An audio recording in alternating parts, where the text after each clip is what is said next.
કેમ છો બધા? મજામાં છો ને? આપણે એકદમ ટેસ્ટી એવું લીલા લસણનું ખીચું બનાવીશું.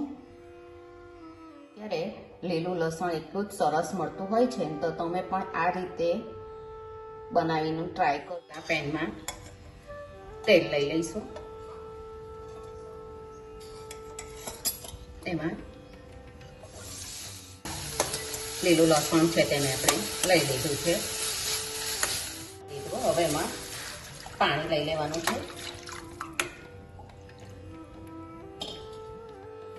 તલ,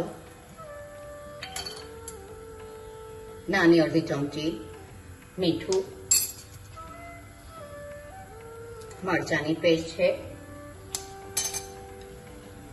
ધાણા, ગરમ થયું એમાં આ પાપડ ખારો છે. પાપડ ખારો લીધો છે એટલે જ મીઠું આપણે ઓછું લેવાનું. અને ઉકળવા દેશું.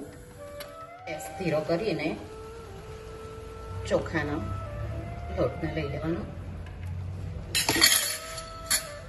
આ રીતે વેલણથી હલાવતા જવાનું. બધો લોટ બરાબર મિક્સ થઈ ગયો છે. આપણે એને કાઢી લઈશું. કાઢીને ઠંડો થવા દેવાનું છે.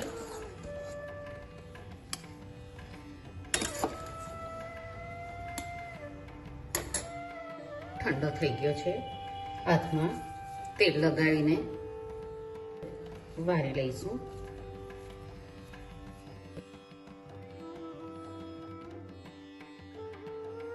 કરી લીધા છે અને આપણે બાફી લઈશું.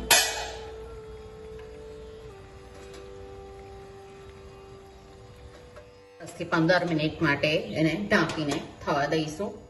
જોઈ લઈએ.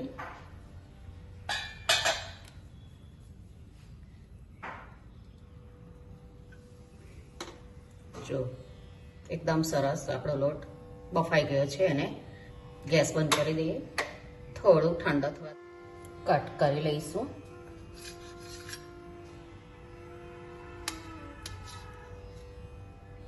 આ રીતે બધા જ કટ કરી લઈએ. ખીચી ઉપર લીલો લસણ અને ધાણાને તમે પણ આ રીતે ટ્રાય કરજો. તમે આ રીતે બનાવીને ખાજો. એકદમ સરસ લાગશે. એના પર તેલ, આમાં સિંગ તેલ હોય ને તો વધારે સરસ લાગે. અને ઉપરથી અથાણાનો સંભાર મસાલો. એના વગર તો ખીચું ભાવે જ નહીં. તમે પણ આ રીતે બનાવીને ટ્રાય કરજો. એકદમ જ સરસ લાગશે. આપણે પાછા મળીશું બીજી રેસીપી સાથે. આવજો.